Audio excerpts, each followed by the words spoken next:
So the other day, the exclusive Ace made a video on the top 10 maps that do need a remaster in Call of Duty. Now, I didn't actually watch that video, but I did think it was a very, very cool idea. But my idea for this one was to actually make my own list, and then at the end, we'll go back over his list and we'll see if we can compare them together to see if there's any things that we do agree on or disagree on or anything like that. Now, as I said, I didn't watch his video, but I did think it was a very, very good idea. So if you do like Call of Duty stuff and you're not subscribed to him, you need to go check him out, man. He does all of this kind of stuff and does detailed testing on a lot of the guns, but I'm sure a lot of you do know who he is by now. Just while we do get into our list here, make sure you do hit that subscribe button with the notifications turned on. I do very much appreciate it, and it really does help me out. And without further ado, let's jump into our list here. Keep in mind, these are not going to be in any order, but they are going to be listed on the video's loading bar as a 1 to 10. But again, these aren't in any particular order. Starting us off here, we do have an absolute classic, which is Terminal. Now, you do get excellent gameplay loots for the most part in pretty much every game mode on this map. It's sort of medium to larger sized. You know Terminal by now.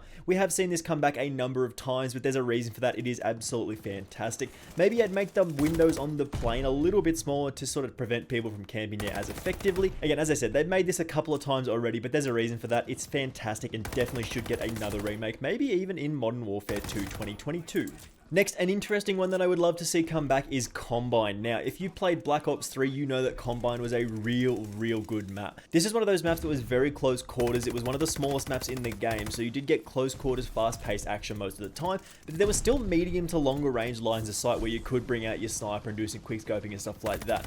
If we do see a return to Jetpack Call of Duty, which we could keep an eye out on in 2024, Combine has to come back. It is absolutely fantastic. Close quarters action and loads of great movement options, especially on the outside wall, where there was like that single lane where it was just a pit. If you could drop off the wall, you fell in, but you could wall run along the side. It was a very cool map, so I'd love to see that come back. Another one that we would love to see return is Estate. Again, another absolute classic map from Modern Warfare 2. There's pretty much combat for everyone in this one. You get a bit of long range stuff out of the windows of the estate building and down the hills and things like that, but you also get close range, medium range lines of sight within the house itself. Medium range a little bit outside it, and around the outside of the house is very sweet. Again, this can be pretty intense, can be a little rough when the aerial kill streaks are flying around, so make sure you do bring your launchers for this one. Again, this is another map that I would definitely think we're going to see in Call of Duty Modern Warfare 2 in 2022. The next one that we do have here is High Rise, of course. This one's a little bit cheaty. We did already see like an overview or a blueprint kind of thing that definitely looked like High Rise in the Modern Warfare 2 reveal trailer. But again, this is one of the best maps they've ever made. Sniper battles on this map are absolutely undefeated. If you've played this and you got the intervention, you hit a big collateral on the spawn through the window thing, you know this map is one of the best going around. An interesting one that we do have here is Micro. Now, some of you may not have played this map at all, but this one is a little bit of a personal one for me. This is my favorite aesthetic in all of video games, and one that definitely should be used more often in my opinion. Everything else is like normal size, so you're like the micro tiny soldier in this, and you're really small. It's just everything else is normal size, and you're running like a backyard. It's really cool. Toy soldier kind of stuff. Again, this is a little bit personal for me, but I really love this kind of aesthetic where you're like the little tiny soldier and everything is normal size, and you run around like a backyard or something like that. I really do love that kind of vibe for most maps, and I definitely think that should be used more often, but I'd love to see Micro come back because it was very cool. Another one from Modern Warfare 2 is Favela. This map is just really great. Again, you do get a little bit of everything in this, bit of long range combat, medium and close range, fast paced stuff for the most part, and I'm very confident again we'll be seeing this in Modern Warfare 2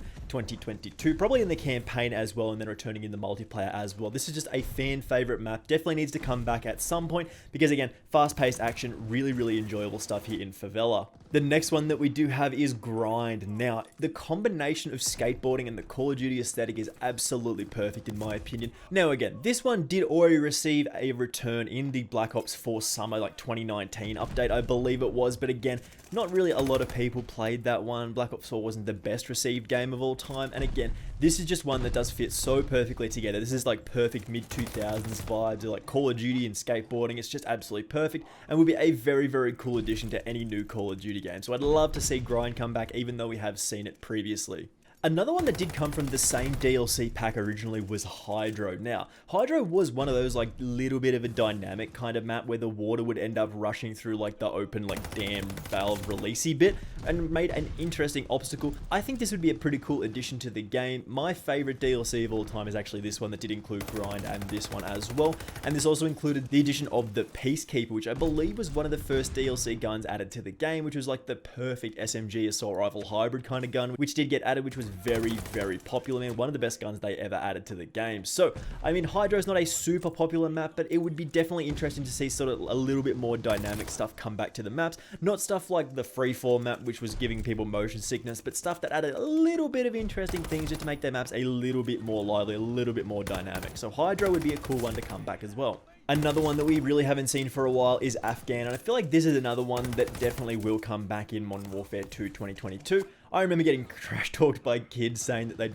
my mom from way back in the day. Pretty good mix of combat on this one. Bit of long range stuff over the top on the cliffside and shooting towards the plane, and it does work pretty well for most game modes for the most part. You get a little bit of close range stuff in the cave and around that bit, but again, medium range, longer range stuff on this particular map is actually very, very cool, and as I said, it does work for the variety of game modes. Before we do get to the last one here, we do have some honorable mentions, and again, there's a lot of maps that could have made a return on this list. I feel like there is a lot of fantastic maps that do definitely need to eventually come back. I mean, some stuff like Shoot House definitely needed to make a return. That was one of the best maps from COD 2019. Again, Hackney Yard, another map from that game, was really, really well received. Mission from Modern Warfare 3, an absolute banger, man. What a cool map that was on pretty much every game mode. I have distinct memories of running around on Mission with an MP7 on free-for-all and absolutely dominating. Another cool one from Modern Warfare 3 to come back would be Resistance as well. Again, another one of my favorite maps. I believe that was the first map I played in Modern Warfare 3, so not a bad one either. And of course, there are many, many more maps that we would love to see come back, but we can't include all of them on this list here. The last one that we do have on our list here, but by no means least, is Strike Zone. Now, probably the only good thing to come out of COD Ghost. The original was pretty beat up. Basically, it was designed around the outside of like a baseball park stadium kind of thing.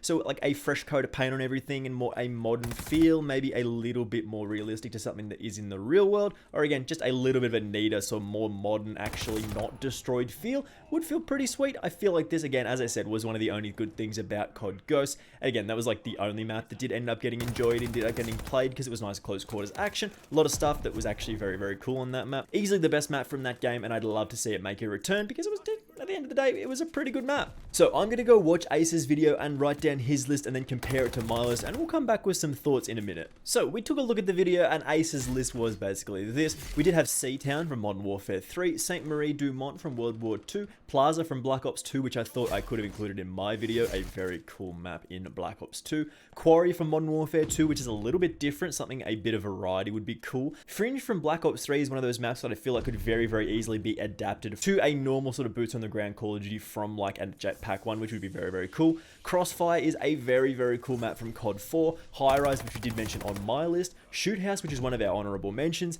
Yemen from Black Ops 2 is one of those maps that I felt like could have been added into Cold War. I feel like that was already leaked at one point that it was going to be added into Cold War, and it's just sort of never happened, but again, would have been a very, very good addition. And the last one on his list was London Docks from World War 2. Again, this is another map that could be very, very easily added into another Call of Duty that we're playing at the moment, which is Vanguard, I believe, as one of the most popular maps from World War 2, and same as Saint Marie du Mont. This could be very easily added into Vanguard, and I'm still holding out hope that we get some of these absolute classic maps from World War 2 added into the Vanguard Call of Duty. So again, if you do want to go check out Ace's video, I will leave a link in the description. His list is actually very, very cool, a little bit more variety than mine, and some maps that were actually have not been remade. But again, our lists are a little bit different. We like different things, and that's pretty cool. So again, thanks for watching this one. Hopefully you did enjoy it, and if you did, make sure you do hit that subscribe button with those notifications turned on. As well as that, make sure you do let me know what map you do want to see come back. If you feel like I missed anything in this video, do let me know in the comments, and we'll talk about some Call of Duty, which is my favorite thing in the world. So again, thank you for watching this one, and hopefully I will see you in the next video. Bye!